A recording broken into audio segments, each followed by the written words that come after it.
Welcome to the weekend edition of the Fast 5 Business News by Fear and Greed. I'm Michael Thompson, and hello, Sean Aylmer. Hello, Michael. Sean, on weekdays, it's all about the Fast 5, the top 5 business stories you need to know in just 5 minutes. On the weekend, though, we still keep it to 5 minutes, of course, but we're going to pick out the biggest story of the week, the most remarkable business story, a sleeper story, one that's kind of flying under the radar a little bit, and then our favourite business story. Let's jump into it. What was the biggest story this week? Oh, no doubt for me, it was the fact that the Federal Reserve in the US cut interest rates by 50 basis points. Finally, hallelujah, had huge impact on financial markets around the world. Let's just take the local markets. The S&P ASX 200, as a result, hit a record 4 days in a row. That's in the build-up and when it actually happened. The Aussie dollar hopped back above 68 US cents. Been a couple of years since the currency has stayed above that level for a period. Gold prices hit a new record. In fact, they touched 2,600 US dollars an ounce. All in all, people think that the US is heading for a soft landing, not a hard landing. Put a lot more confidence into investing markets. What about you, Michael? That is absolutely the biggest business story of the week. Sean, I completely agree with you. The other thing that happened kind of locally was the jobless figures, the labour force numbers that showed 47,500 jobs were created last month, higher than expected. Unemployment rate, though, stays the same at 4.2%. A lot of those jobs were part-time. Really, it's not going to kind of sway the Reserve Bank either way when the Reserve Bank board meets in 2 days. I'm trying to calculate now because it meets on Monday and Tuesday now. So you know what? When it meets in coming days, let's just say that, Sean. Yeah, I think that's right. Okay. Most remarkable story. Can I nominate one for this one? Sure. Well, I think it's pretty remarkable the way the federal government has managed to pick fights with pretty much everyone. It's at war with the unions at the moment over the forced administration of the CFMEU. It's battling the business community over industrial relations reform and a bunch of other stuff. Both of these fights kind of came to a head a bit this week. The CFMEU had 60,000 construction workers at an unauthorised rally, a very, very colourful one at that. The unions are really threatening to take Labor on head on and try and turf them out of office at the next election.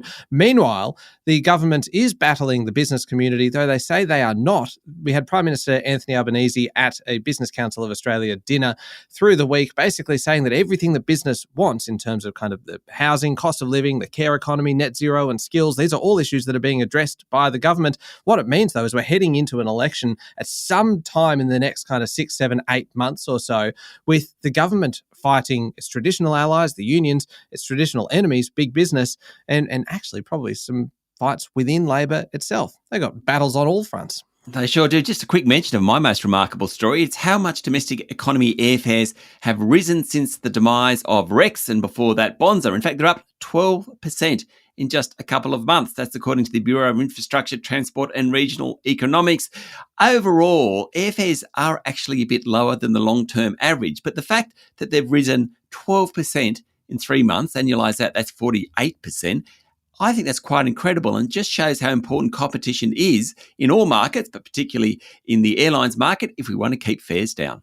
Sean, sleeper story of the week. A couple of quick entries for this one. What did you like?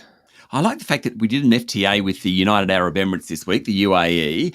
Not a huge trading partner, our biggest in the Middle East, but what it is, it just shows how many free trade agreements or competition deals we are doing with other countries. In fact, we've got 19 at the moment. Chile, India, New Zealand, UK, US, Hong Kong, it goes on, Korea, Malaysia, Singapore, Thailand, Peru. What these deals do is they allow a much freer trade flow, but they also give local companies access to deals being done by some of these other countries. So the United Arab Emirates, they've got a $30 billion US fund, which they want to invest in future minerals, green minerals, that could help Australian companies. I like all these little free trade deals. They do make Australia more competitive. What about you? Very quickly, my sleeper story, it's not even really that much of a sleeper story, is it? But this week we had the Roy Morgan Trust survey come out, and at the top of the list was Bunnings, Aldi, Kmart, and that's kind of to be expected. But what's most interesting is you go down to the most distrusted brands, and there, Coles and Woolies, this time last year, they were at the top of the list, up next to kind of Bunnings as most trusted. Now they are down there as some of the most distrusted brands, and Roy Morgan they singled them out as being associated with price gouging, high profits and corporate greed. What I think this crystallises this week is the challenge ahead of Coles and Woolies to really restore some of that trust, and maybe we're going to see some big marketing campaigns and a really big push to do that, Sean. Yeah, it makes for a very interesting board meeting. Can I just tell you my favourite story week quickly comes from miner Rio Tinto, one of Australia's biggest company, biggest carbon emitters. In an effort to reduce its carbon footprint, it's bought 3,000 hectares of grazing land near Townsville in Queensland. It's going to plant 750,000 pongamia trees. They're native to the north of Australia and Southeast Asia. What they do, they'll refine the pongamia oil into a form of renewable diesel that, in theory, will power Rio's trucks and generators.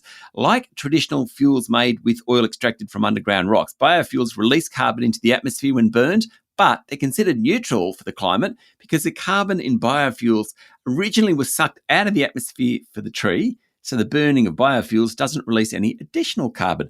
Fascinating little story. Yeah, it certainly is. My favourite story, and it's just really a story that I just want to mention, is all this talk that perhaps this was the week where the work from home revolution ended because we had Amazon CEO Andy Jassy ordering Amazon staff back to the office full time from next year. It's a company with around 1.5 million employees, 300,000 of which are corporate workers. That's a big, big shift to get everyone back into the office. And locally, we had Tabcorp with new boss Gillon McLachlan saying that in order to reset the business, he was going to get everyone back into the office. 1,000 workers back into the office. We've had other kind of businesses making similar decisions, state governments and the like. Maybe the tide has now turned on work from home, Sean. Maybe, Michael, maybe. Maybe. Very mysterious way to finish. There we go. 5 minutes and pretty much everything you need to know in the world of business. Thank you, Sean. Thank you, Michael. We'll be back on Monday morning with the top 5 business stories in 5 minutes. Don't forget to hit follow and join us online on Instagram, TikTok, LinkedIn, Facebook and X. I'm Michael Thompson, and this is the Fast 5 Business News by Fear and Greed.